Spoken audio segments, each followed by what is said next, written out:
बिस्मिल्लाहिर्रहमानिर्रहीम। अस्सलाम वालेकुम डियर स्टूडेंट्स, उम्मीद करता हूँ कि आप सब खैरियत से होंगे। आज जो हम टॉपिक डिस्कस करने जा रहे हैं क्लास 9 का Bohr atomic model. Dear student, previous lecture में हमने रदरफोर्ड एटॉमिक थ्योरी या मॉडल को डिस्कस किया था। हमने देखा कि रदरफोर्ड ने जो एक्सपेरिमेंट किया वो न्यूक्लियस के हवाले से किया था और उसके रिजल्ट्स क्या आए थे, क्या ऑब्जर्वेशन थी और उसके डिफेक्ट्स क्या थे। उससे अगली जो थ्योरी है वो बोहर एटॉमिक थ्योरी या बोहर एटॉमिक मॉडल है। नील बोहर ने 1913 के अंदर ये थ्योरी दी। 1913 के अंदर 1930 के अंदर इसने बोहर एटॉमिक मॉडल पेश किया नील बोहर ने। आइए ये है क्या है। According to Bohr atomic model, revolving electron in an atom does not absorb or emit energy continuously। कहते हैं नील बोहर का जो एटॉमिक मॉडल है उसके मुताबिक जो इलेक्ट्रॉन है वो रिवॉल्व कर रहे हैं और वो कॉन्टिन्यूसली एनर्जी को ना ही अब्सॉर्ब कर रहे हैं और ना ही एमिट कर रहे हैं, ना ही वो मुसलसल जज़ब कर रहे हैं एनर्जी को और ना ही वो मुसलसल खारिज कर रहे हैं एनर्जी को।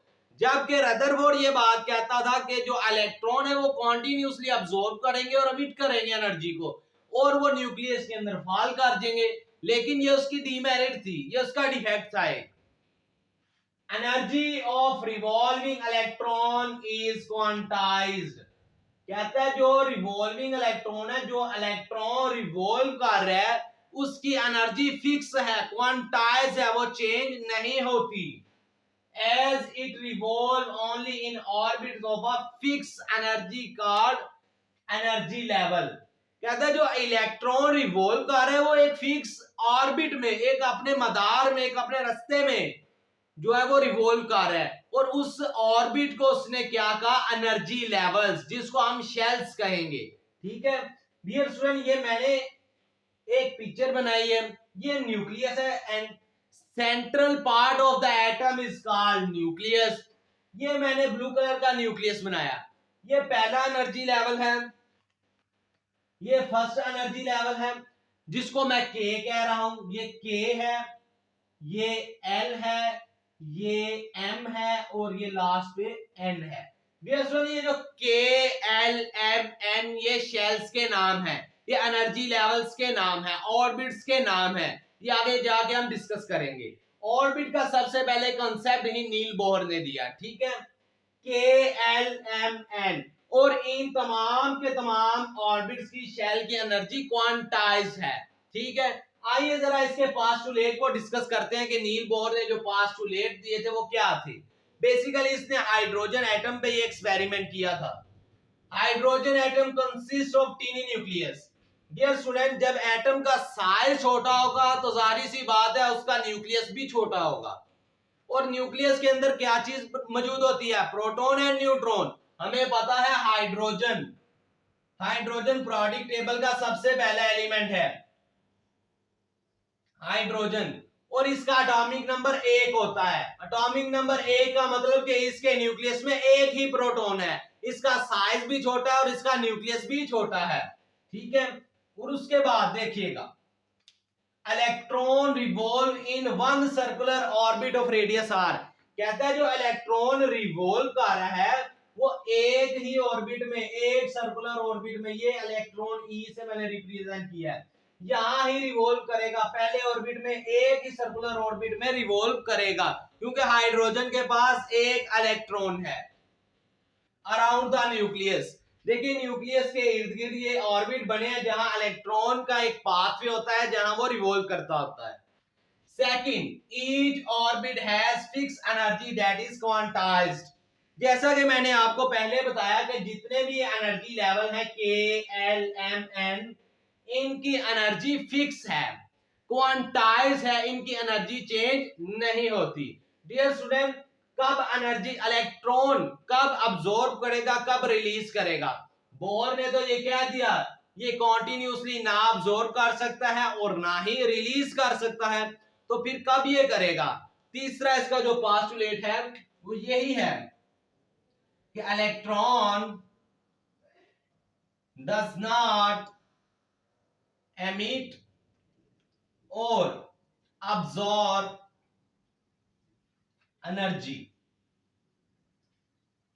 continuously। कहता है जो इलेक्ट्रॉन है वो मुसलसल तौर पे ना ही अब्सॉर्ब करेगा और ना ही एमिट या रेडिएट करेगा। तो फिर कब करेगा? देखिएगा डियर स्टूडेंट, जब जब ये इलेक्ट्रॉन एक ऑर्बिट से लोअर ऑर्बिट से हायर ऑर्बिट पे जाएगा, जब इलेक्ट्रॉन लोअर ऑर्बिट से हायर ऑर्बिट पे जाएगा, फिर सुनिए, जब एक इलेक्ट्रॉन लोअर ऑर्बिट से हायर ऑर्बिट पे जाएगा तो जो एनर्जी होगी वो अब्सॉर्ब करेगा। इलेक्ट्रॉन क्या करेगा? अब्सॉर्ब करेगा, अब्सॉर्ब करेगा, ठीक है, जज़ब करेगा। मिसाल के तौर पे हम जब भी अपने घर की सीढ़ियां चढ़ते हैं तो हमें जोर लगता है, ठीक है, हमें एनर्जी की जरूरत होती है, हम जोर लगा के सीढ़ियों चढ़ते हैं, ठीक है, लेकिन जब हम उतरते हैं तो इतना जोर नहीं लगता, इतनी हमें एनर्जी नहीं लगती नीचे उतरने वक्त। इसलिए जब इलेक्ट्रॉन ने नीचे वाले शेल से ऊपर वाले शेल में जाना है तो उसको एनर्जी की जरूरत पड़ेगी, तो वो एनर्जी को अब्सॉर्ब करेगा। और इसी ही तरह जब इलेक्ट्रॉन किसी हायर ऑर्बिट में किसी हायर एनर्जी लेवल से लोअर एनर्जी लेवल की तरफ आता है तो वो एनर्जी रेडिएट करता है, वो एनर्जी रिलीज करता है, वो एनर्जी एमिट करता है, वो एनर्जी क्या करता है? एमिट करता है, रिलीज करता है, रेडिएट करता है। फिर सुनिएगा, जब इलेक्ट्रॉन नीचे वाले ऑर्बिट से ऊपर वाले ऑर्बिट में जाएगा तो एनर्जी को अब्सॉर्ब करेगा, और जब इलेक्ट्रॉन हायर ऑर्बिट से लोअर ऑर्बिट में आएगा, ऊपर से नीचे आएगा, तो एनर्जी को रिलीज करेगा। ये इसका चौथा पॉइंट था। फोर्थ पॉइंट क्या था? When electron jump from lower to higher orbit it absorb energy. कहता है नीचे से ऊपर की तरफ जाएगा तो लोअर टू हायर जाएगा तो एनर्जी को अब्सॉर्ब करेगा। And when electron jump from higher to lower, अब ऊपर से नीचे आना है इसने, higher to lower orbit it release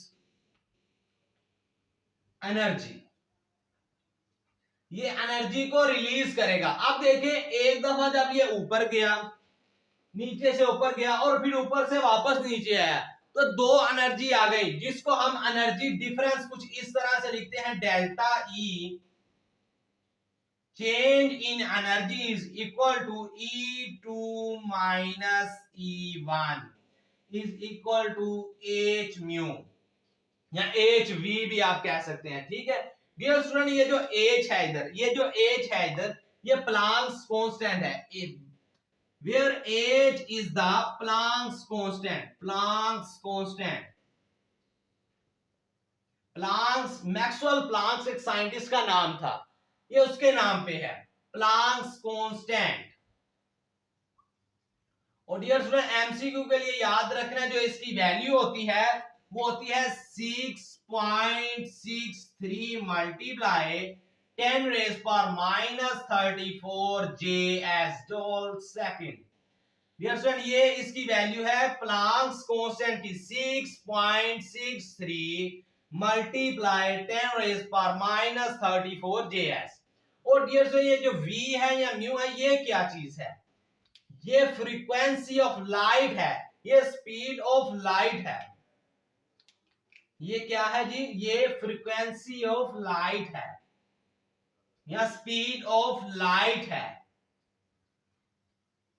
frequency of light, रोशनी की फ्रीक्वेंसी या रोशनी की स्पीड। लास्ट वाला जो हमारे पास पॉइंट आता है वो ये है कि जो इलेक्ट्रॉन रिवॉल्व कर रहा है एक ऑर्बिट में, उसका एक फिक्स एंगुलर मोमेंटम होता है, एक फिक्स एंगुलर मोमेंटम होता है, फिक्स एंगुलर